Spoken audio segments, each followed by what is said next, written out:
आज आपको बताऊंगा कि कैसे हम कोई इमेज फाइल अपलोड कर सकते हैं, कैसे हम इमेज का CRUD ऑपरेशन हम बना सकते हैं, क्रिएट कैसे कर सकते हैं इमेज, अपलोड कैसे कर सकते हैं, उसको फिर कैसे डिस्प्ले या उसको कैसे रीड हम कर सकते हैं, फिर कुछ कैसे उसको एडिट कर सकते हैं। तो वो सारी चीज़ें हम इन वीडियो में डिस्कस करने वाले हैं। तो ये मैंने एक फॉर्म बनाया हुआ है, एक्चुअली कैटेगरी है। ये जो प्रोजेक्ट है वो इन्वेंट्री मैनेजमेंट का है।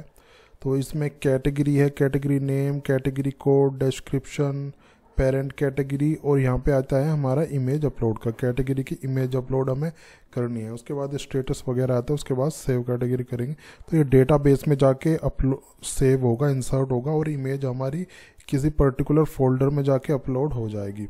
तो ये बेसिक फॉर्म मैंने बनाया हुआ है इसका। तो इसकी फॉर्म की कोडिंग की मैं बात करूँ, यहाँ से जाके मेरा ये फॉर्म स्टार्ट होता है।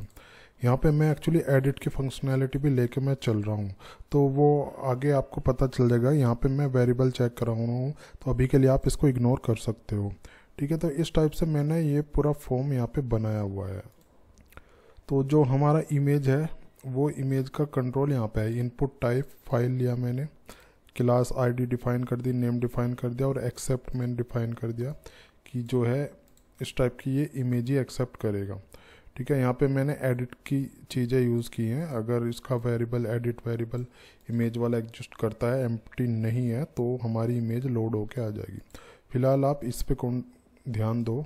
तो इस टाइप का मैंने simply basic input image input field लिया हुआ है। अब क्या होगा, अब हमें एक फ़ाइल बनानी पड़ेगी जिसमें हम PHP कोड राइट करेंगे इंसर्ट करने का और अपलोड करने का। सबसे पहले मैं टेबल बना लेता हूँ एक्चुअली, जिसमें मेरा डेटा इंसर्ट होगा, जिसमें इमेज का नेम वगैरह और जो अदर इन्फॉर्मेशन है वो सारी चीज़ें इंसर्ट होगी। तो उसके लिए मैं SQL पे जाऊँगा और यहाँ पे जाके मेरा जो क्वेरी है मैं वो रन कर दूँगा सिंपली। ये फील्ड मैंने लिए हुए हैं। कैटेगरी मेरी टेबल का नाम है, ID, name, code, description, parent जो कैटेगरी है उसकी ID, image, status, created at, ये सारी चीज़ें मैंने ले ली, ठीक है। इसके बाद मैं इसको रन कर दूंगा तो मेरी ये टेबल बन जाएगी मेरे डेटाबेस में। डेटाबेस का नाम मेरे इन्वेंट्री है। तो मैं देखता हूँ कि मेरी टेबल बनी है ना बनी। आप देख रहे हो कैटेगरी नाम से मेरा ये टेबल प्रॉपरली यहाँ पे बन चुका है बिना किसी इशू के, ठीक है। अब मैं जाके जो मेरी बैकएंड की फ़ाइल है, जो मेरा इंसर्ट का कोड है, वो मैं करता हूँ। तो जो साइड में आप देख रहे हो PHP फाइल्स के अंदर मैंने सप्लायर्स के अंदर जाके एक मैं कैटेगरी नाम का एक फ़ोल्डर और मैं बना लेता हूँ। ये फ़ोल्डर मैंने बना लिया। अब इसके अंदर एक मैं फ़ाइल भी बना लेता हूँ जिसका मैं नाम रखूँगा category form, category underscore form .php, right. तो इससे मेरी फाइल बन गई। अब यहाँ पे जाके मेरी सारी PHP की कोडिंग होंगी, मतलब वो फॉर्म जब सबमिट होगा तो वो इस फाइल पे आएगा और यहाँ पे डेटा इंसर्ट करके दोबारा उसी फाइल पे चला जाएगा, फॉर्म वाली फाइल पे। तो यहाँ पे मैंने क्या किया, सेशन स्टार्ट किया, क्योंकि मेरे डैशबोर्ड के अंदर जाके फाइल का नेम आता है, इसलिए मैंने सेशन स्टार्ट किया है एक्चुअली, ठीक है। लॉगिन रिक्वायर किया, वो मैं कुछ पहले वाले वीडियोस में मैं बता चुका हूँ क्या होता है। अब जो हमारा मेन आता है, हमारा आता है ये डेटाबेस की जो कनेक्शन वाली फाइल है, वो मैंने इसमें इंक्लूड की। कहाँ पे है मेरी इंक्लूड, जो ये फोल्डर है इसमें जो DB कनेक्शन के नाम से जो फाइल है वो मैंने इंक्लूड की इसमें, ठीक है। फिर यहाँ पे मैंने जो मेरे इनपुट फील्ड है उनका मैंने IDs वगैरह, नेम वगैरह जो है डिफ़ाइन किया। उनका नेम ये है, किसी का नाम ID है, किसी का नेम है, कोड है। यहाँ पे मैंने ये वेरिएबल्स लिए।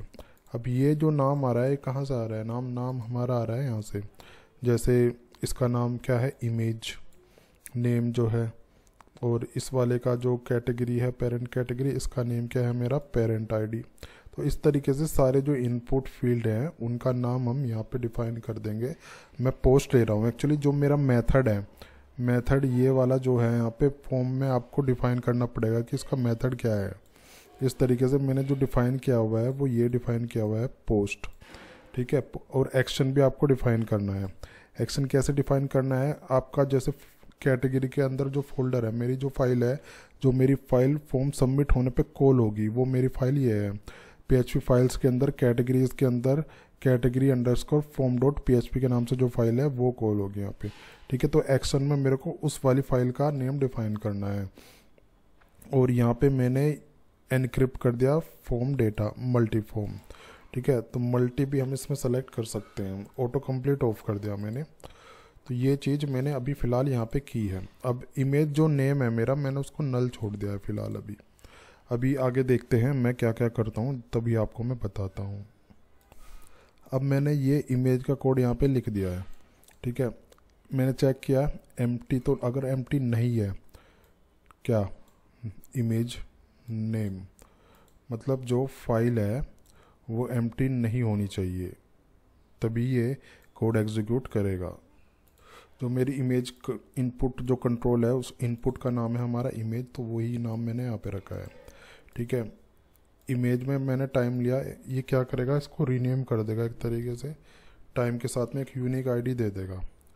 बेस नेम फाइल इनपुट का जो पूरा है, फाइल ये वाला है यहाँ पे, ठीक है।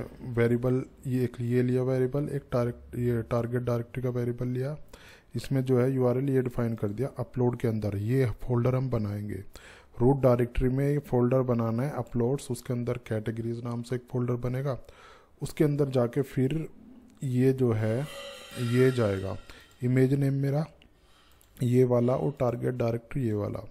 जो टारगेट फाइल है वो प्रॉपर इसके अंदर इन दोनों का कॉम्बिनेशन रहेगा, मतलब यहाँ पे फाइल का नेम और जुड़ जाएगा बाद में, तो पूरा जो यूआरएल आएगा वो इसके अंदर ये आएगा, ठीक है। अब ये क्या करेगा, ये चेक करेगा पहले एक्चुअली, अगर जो है ये एग्जिस्ट करती है, मतलब फाइल एग्जिस्ट यहाँ पे नहीं करती है, तो मेक डायरेक्टरी बना लेगा, एक नई डायरेक्टरी बना देगा अगर वो एग्जिस्ट नहीं करती है, ठीक है।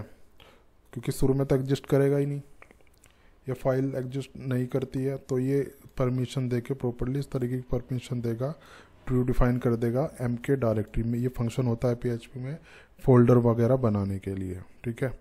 तो इस तरीके से ये होगा। उसके बाद फिर मूव अपलोडेड फाइल, ये है इस टाइप से हमारी फाइल मूव हो जाएगी इसी पर्टिकुलर फोल्डर के अंदर, ठीक है। पहले तो ये चेक करेगा कि इस नाम का कोई फोल्डर है या नहीं है, अगर नहीं है तो उसको बना देगा, फिर जाके उसके अंदर जाके फाइल हमारी मूव कर देगा। तो ये हमारा मेन जो यूज़ हो रहा है वो फोल्डर क्रिएट करने के लिए, फाइल को मतलब मूव करने के लिए, एक तरीके से अपलोड करने के लिए यूज़ हो रहा है इतना पीस ऑफ कोड ये। उसके बाद मैंने क्या किया, इसका डेटा इंसर्ट कराने का कोड मैंने लिखा है। HTMT एक वेरिएबल लिया, कौन मेरा कनेक्शन का वेरिएबल है, प्रिपेयर इंसर्ट इनटू कैटेगरीज, मेरे टेबल का नेम ये है, name code description parent ID status image, ये मेरे सारे कॉलम्स का नेम है। वैल्यू में मैंने पास ये कर दिया, फिर बाद में आके ये मैंने पैरामीटर्स को बाइंड कर दिया, जो मेरे वेरिएबल यहाँ पे मैंने लिए थे, ठीक है, उनसे मैंने बाइंड कर दिया, और फिर फाइनली आके एग्जीक्यूट कर दिया। और उसके बाद जाके जो हमारी फाइल थी कैटेगरी जिसमें हमारा फॉर्म बना हुआ है, उस पर जाके मैंने रीडायरेक्ट ये कर दिया है। तो इसको एक बार हम चला के देख लेते हैं, ठीक है। तो डेटा मैं डालता हूँ, टेम्परेरी डेटा फटाफट मैं डाल रहा हूँ। इमेज मैंने सेलेक्ट कर ली, ठीक है। सेव कैटेगरी पे मैंने क्लिक किया। अब यहाँ पे मैंने कोई मैसेज वगैरह तो नहीं दिखाया था, इसलिए कोई प्रॉपर मैसेज यहाँ पे नहीं आया। कोड में मैं जाके देखता हूँ तो ये अपलोड नाम से एक फ़ोल्डर मेरा बन गया है, उसके अंदर कैटेगरी के नाम से वो इमेज मेरी यहाँ प्रॉपर अपलोड हो चुकी है, ठीक है। तो हमारा जो अपलोड करने का तरीका है वो प्रॉपरली काम कर रहा है। अब मैं देखता हूँ मेरे जो डेटाबेस है उसमें कुछ इंसर्ट हुआ है या नहीं है, जो मेरी टेबल है एक्चुअली, ठीक है। तो टेबल में भी रिकॉर्ड इंसर्ट हो जाने चाहिए, प्रॉपरली देख रहे हो आप, रिकॉर्ड मेरे इंसर्ट हो रहे हैं।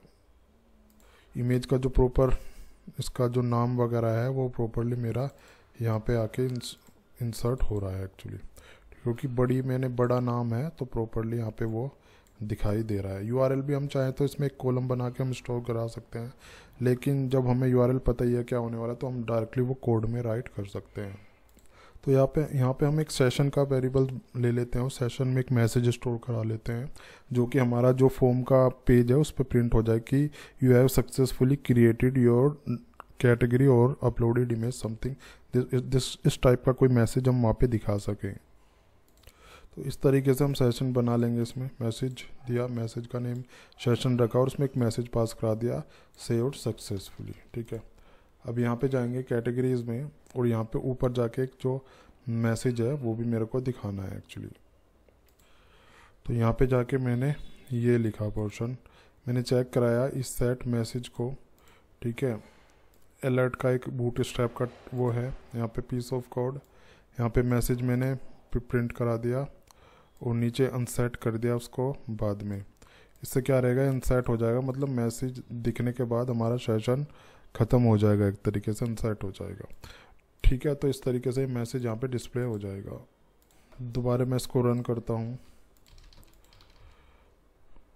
बिना इमेज के रन कर देता हूँ मैं, क्योंकि इमेज तो अपलोड हो ही रही है, ठीक है। तो अभी तो मैसेज आई थिंक नहीं दिखा रहा है, ठीक है। तो मैसेज तो ये नहीं दिखा रहा, मैं देखता हूँ क्यों नहीं दिखा रहा है। तो अभी हम इसको चला के देख लेते हैं, बिकॉज मे भी हो सकता है कैशे से उठा रहा हो, ठीक है। तो मैं सेव करता हूँ, प्रॉपरली मेरा यहाँ पे मैसेज डिस्प्ले हो रहा है, ठीक है। तो इस तरीके से हम इसका मैसेज भी डिस्प्ले करा सकते हैं, राइट। तो ये बेसिक चीज़ है, ये मैंने कर दी है। अब क्या करना है, मेरे को डिस्प्ले करना है नीचे, मेरे को जो इमेज अपलोड की है उसको डिस्प्ले करना है, जो रिकॉर्ड इंसर्ट किए हैं हमने वो डिस्प्ले करना है। एक्चुअली डिस्प्ले करने के लिए सबसे पहले ऊपर उसी वाली फाइल में, जो मेरी ये फाइल है categories.php वाली, जिस फाइल में मेरा फॉर्म शो हो रहा है, उसी वाली फाइल में मेरे को रिकॉर्ड फैच करना है। तो सबसे पहले मैंने क्या किया, कनेक्शन बनाया, फिर ये क्वेरी चलाई select star from categories. Result पे मैंने ये इसका जो रिजल्ट है वो स्टोर करा लिया, ठीक है। क्योंकि सबसे पहले तो हमें रिकॉर्ड ही हमारे पास होना चाहिए डिस्प्ले करने के लिए। अब मेरे को फॉर्म के नीचे जाना है और जाके एक टेबल क्रिएट करनी है। तो मैंने क्या किया, यहाँ पे टेबल बनाई, बूट स्ट्रैप का सिंपल वही रो कॉलम वाला फंडा है। मेन काम हमारा यहाँ से होता है। रिजल्ट मैंने जो ऊपर वेरिएबल लिया था, नंबरों मैंने चेक किया, अगर 0 से ज़्यादा है नंबरों, ठीक है, तो ये हो जाएगा हमारा, ठीक है। यहाँ पे रो निकल के आएंगी और ये जो उससे एसोसिएटेड रोज़ हैं वो निकाल के इसमें लाएगा। फिर यहाँ पे मैंने क्या किया, आईडीज़ प्रिंट कराई और बात आती है हमारी कैटेगरी इमेज की। इमेज मैंने चेक की, अगर ये एम्प्टी नहीं है एंड फाइल एग्जिस्ट करती है इस पर्टिकुलर लोकेशन पे विद दिस यूआरएल, ठीक है, तो क्या करेगा, इमेज मेरा प्रिंट कर देगा। कैसे करेगा, अपलोड फोल्डर के अंदर जाके प्रॉपर मैंने लोकेशन दिया हुआ है HTML स्पेशल कैरेक्टर, जो पूरा ये है प्रॉपर। तो ये जो मेन चीज़ है हमारी डिस्प्ले कराने के लिए इमेज का, वो ये फंडा है। वही मेरा फोल्डर का यूआरएल है, यहाँ पे मेरी इमेज फाइल का नेम है। ये HTML स्पेशल कैरेक्टर मैंने इसलिए यूज़ किया हुआ, कुछ स्पेशल कैरेक्टर आए तो उसको रीड कर ले, कोई मतलब एज ए टेक्स्ट रीड करे, उसको एग्जीक्यूट ना करे, ठीक है। यहाँ पे प्रॉपरली वो एक तरीके से ये थोड़ा HTML का पार्ट है वो मैंने कर दिया है, ठीक है। अगर एग्जिस्ट नहीं करती है, मतलब ये एग्जिस्ट नहीं करती है, तो वहाँ पे सिंपल आएगा मेरा लिखा हुआ नो इमेज, ठीक है। तो इस तरीके से ये टेक्स्ट मैंने लिख दिया है, ये प्रॉपर मैंने यहाँ पे प्रिंट कर दिया है। तो ऐसे ही मैंने इसमें सारे कॉलम यहाँ पे दिखा दिए हैं, नेम, कोड, एक्टिव, डीएक्टिव, ठीक है, सारा स्टेटस वगैरह। और यहाँ पे मैंने कुछ ये एडिट के लिंक्स दिए हुए हैं, जो कि आने वाली वीडियोस में मैं आपको बताता रहूँगा। अभी फ़िलहाल क्या है, अभी मैंने ये सारा जो है कोड डिस्प्ले मैंने कर दिया है। तो इसको हम चला के एक बार देख लेते हैं। तो जैसे मैं इसको रीलोड करता हूँ, आप देख रहे हो प्रॉपर मेरा डेटा फिल्टर ये लोड होके आ रहा है। सारे कॉलम्स मैंने कराए, खाली एक कॉलम छोड़ दिया पेरेंट का, वो मैं बाद में करूँगा। इस तरीके से मैंने बटन वगैरह यहाँ पे डिफाइन कर दिए हैं, ठीक है। तो मैंने दो चीज़ आपको बताई, इमेज वगैरह अपलोड करना और इमेज को डिस्प्ले करना। करड हो गया, करड में जो हुआ है हमारा C हुआ है और R हुआ है, क्रिएट करना और रीड करना।